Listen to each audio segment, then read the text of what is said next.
కాంగ్రెస్ పార్టీకి చెందిన సీఎం రేవంత్ రెడ్డి గారు హైదరాబాద్ అమీర్పేట్ మైత్రివనం సెంటర్లో ఏ కాంగ్రెస్ పార్టీ వ్యతిరేక పునాదుల మీద తెలుగుదేశం పార్టీని ఎన్టీఆర్ గారు స్థాపించారో ఆ ఎన్టీఆర్ విగ్రహాన్ని ఆవిష్కరించారు. ఆవిష్కరించడమే కాదు, మాకు ఇందిరమ్మ ఎంత ముఖ్యమో ఎన్టీఆర్ కూడా అంతే ముఖ్యమే అని చెప్పి డైరెక్ట్గా సీఎం గారు చేసినటువంటి కామెంట్. సరే, ఇక రేవంత్ రెడ్డి గారికి తన రాజకీయ ప్రయోజనాలు తనకు ఉండొచ్చు.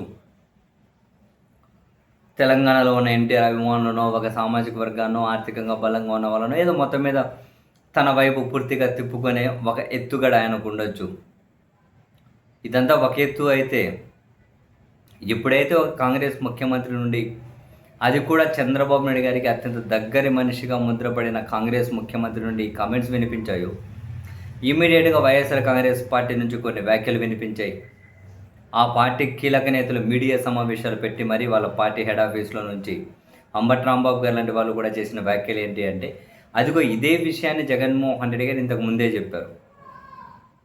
బయట బీజేపీతో పొత్తులో కనిపిస్తూ ఉన్న చంద్రబాబు నాయుడు గారు మరొకవైపు కాంగ్రెస్తో హాట్ లైన్లో టచ్లో ఉన్నారని, ఆంధ్రప్రదేశ్లో చంద్రబాబు గారికి కాంగ్రెస్ బీ టీమ్గా పనిచేస్తే తెలంగాణలో కాంగ్రెస్కి టీడీపీ బీ టీమ్గా పనిచేస్తుందని, సో ఇటు బీజేపీతో అటు కాంగ్రెస్తో చంద్రబాబు గారు ఏకకాలంలో సంబంధాలు నెరుపుతూ ఉన్నారని, రేవంత్ రెడ్డి గారి ద్వారా కాంగ్రెస్ హైకమాండ్తో చంద్రబాబు గారు హాట్లైన్లో టచ్లో ఉన్నారు అని, ఇప్పుడు మొత్తం టీడీపీ శ్రేణులు అండ్ చంద్రబాబు గారి సొంత సామాజిక వర్గమే హైదరాబాద్లో రేవంత్ రెడ్డి గారి వెంబడి పూర్తిగా ఉంది అని, ఈ విషయాలు అన్నీ కూడా బీజేపీ గమనిస్తూ ఉంది అని కూడా కామెంట్ చేశారు అంబటి రాంబాబు గారు. బీజేపీ గమనిస్తూ ఉంది, కాంగ్రెస్తో హాట్లైన్లో చర్చలో ఉండబట్టే ఇప్పుడు బీజేపీకి రాష్ట్రంలో ఒక రాజ్యసభ ఎంపీ కూడా ఇవ్వను అని చంద్రబాబు గారు చెబుతూ ఉన్నారు. మరి ఇప్పటివరకు ఒకటి ఇస్తారు అని చెప్పి వార్తలు వెలువడ్డాయి. మరి ఇప్పుడు వైసీపీ ఏమో ఒక్క రాజ్యసభ కానీ బీజేపీకి ఇవ్వడం లేదు. కాంగ్రెస్తో హాట్లైన్లో చర్చలో ఉన్నారు, బీజేపీ గమనిస్తూ ఉంది.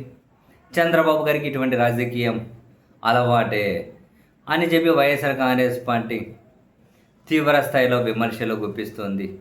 ఇప్పుడు ఇందిరాగాంధీ గారు, ఎన్టీఆర్ గారు ఇద్దరు ఒకే అనడం ద్వారా రేవంత్ రెడ్డి గారు వైసీపీ చేతిలో అస్త్రాలు అందించడమే కాదు, వైసీపీ అధినేత ఇంతకుముందు చేసిన హాట్లైన్ కామెంట్స్ ఏవైతే ఉన్నాయో అవి నిజమేనని చెప్పి వైసీపీ నాయకులు మరోసారి గుర్తు చేసే పరిస్థితి.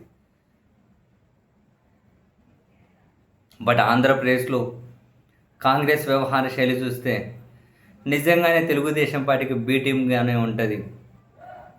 అండ్ తెలంగాణలో తెలుగుదేశం పార్టీ వ్యవహార శైలి చూస్తే వాళ్ళు పూర్తిగా కాంగ్రెస్ మనుషులుగానే చలామణి అవుతూ ఉంటారు. ఇదేంతో భలే ఇంట్రెస్టింగ్ అనిపిస్తుంది. ఏకకాలంలో ఇటు ఎన్డీఏలోనూ అటు కాంగ్రెస్తోనూ ఏ విధంగా ఇంత క్లోజ్ మెయింటైన్ చేయగలుగుతారు? ఆశ్చర్యం.